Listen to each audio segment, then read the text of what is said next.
wherever they are. That means I will not hesitate to take action against ISIL in Syria as well as Iraq. This is a core principle of my presidency.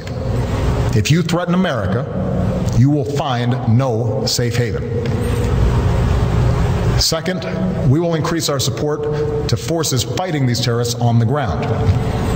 In June, I deployed several hundred American service members to Iraq to assess how we can best support Iraqi security forces.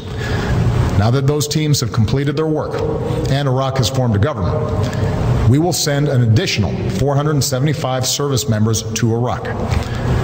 As I've said before, these American forces will not have a combat mission. We will not get dragged into another ground war in Iraq. But they are needed to support Iraqi and Kurdish forces with training, intelligence, and equipment. We'll also support Iraq's efforts to stand up National Guard units to help Sunni communities secure their own freedom from ISIL's control. Across the border in Syria, we have ramped up our military assistance to the Syrian opposition. Tonight I call on Congress again to give us additional authorities and resources to train and equip these fighters. In the fight against ISIL, we cannot rely on an Assad regime that terrorizes its own people, a regime that will never regain the legitimacy it has lost. Instead, we must strengthen the opposition as the best counterweight to extremists like ISIL, while pursuing the political solution necessary to solve Syria's crisis once and for all. Third, we will continue to draw on our substantial counterterrorism capabilities to prevent ISIL attacks. Working with our partners, we will redouble our efforts to cut off its funding, improve our intelligence, strengthen our defenses, counter its warped ideology, and stem the flow of foreign fighters into and out of the Middle East. And in 2 weeks, I will chair a meeting of the UN Security Council to further mobilize the international community around this effort. Fourth, we will continue to provide humanitarian assistance to innocent civilians who've been displaced by this terrorist organization. This includes Sunni and Shia Muslims who are at grave risk, as well as tens of thousands of Christians and other religious minorities. We cannot allow these communities to be driven from their ancient homelands. So this is our strategy. And in each of these 4 parts of our strategy, America will be joined by a broad coalition of partners. Already, allies are flying planes with us over Iraq, sending arms and assistance to Iraqi security forces and the Syrian opposition, sharing intelligence and providing billions of dollars in humanitarian aid. Secretary Kerry was in Iraq today, meeting with the new government and supporting their efforts to promote unity. And in the coming days, he will travel across the Middle East and Europe to enlist more partners in this fight, especially Arab nations who can help mobilize Sunni communities in Iraq and Syria to drive these terrorists from their lands. This is American leadership at its best. We stand with people who fight for their own freedom, and we rally other nations on behalf of our common security and common humanity. My administration has also secured bipartisan support for this approach here at home. I have the authority to address the threat from ISIL, but I believe we are strongest as a nation when the President and Congress work together.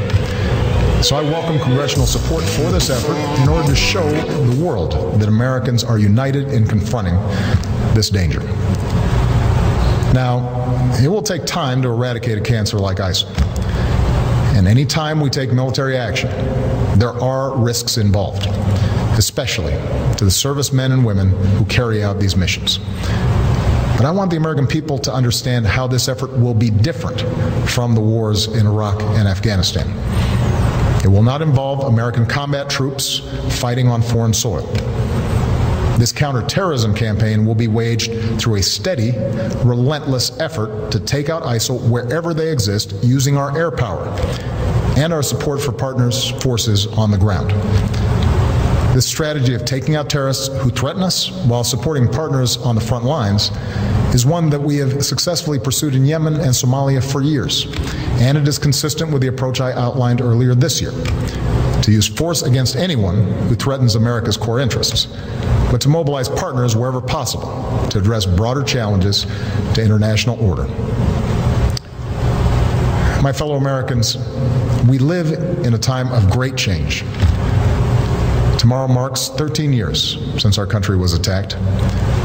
Next week marks 6 years since our economy suffered its worst setback since the Great Depression. Yet, despite these shocks, through the pain we felt and the grueling work required to bounce back, America is better positioned today to seize the future than any other nation on earth. Our technology companies and universities are unmatched. Our manufacturing and auto industries are thriving. Energy independence is closer than it's been in decades. For all the work that remains, our businesses are in the longest uninterrupted stretch of job creation in our history, despite all the divisions and discord within our democracy. I see the grit and determination and common goodness of the American people every single day, and that makes me more confident than ever about our country's future. A broad American leadership is the one constant in an uncertain world. It is America that has the capacity and the will to mobilize the world against terrorists. It is America that has rallied the world against Russian aggression and in support of the Ukrainian people's right to determine their own destiny. It is America, our scientists, our doctors, our know-how that can help contain and cure the outbreak of Ebola. It is America that helped remove and destroy Syria's declared chemical weapons so that they can't pose a threat to the Syrian people or the world again. And it is America that is helping Muslim communities around the world, not just in the fight against terrorism, but in the fight for opportunity and tolerance and a more hopeful future. America, our endless blessings bestow an enduring burden. But as Americans, we welcome our responsibility to lead. From Europe to Asia, from the far reaches of Africa to war-torn capitals of the Middle East, we stand for freedom, for justice, for dignity. These are values that have guided our nation since its founding. Tonight, I ask for your support in carrying that leadership forward. I do so as a Commander-in-Chief who could not be prouder of our men and women in uniform. Pilots who bravely fly in the face of danger above the Middle East, and service members who support our partners on the ground. When we helped prevent the massacre of civilians trapped on a distant mountain, here's what one of them said: "We owe our American friends our lives. Our children will always remember that there was someone who felt our struggle and made a long journey to protect innocent people." That is the difference we make in the world. And our own safety, our own security, depends upon our willingness to do what it takes to defend this nation and uphold the values that we stand for. Timeless ideals that will endure long after those who offer only hate and destruction have been vanquished from the earth. May God bless our troops, and may God bless the United States of America.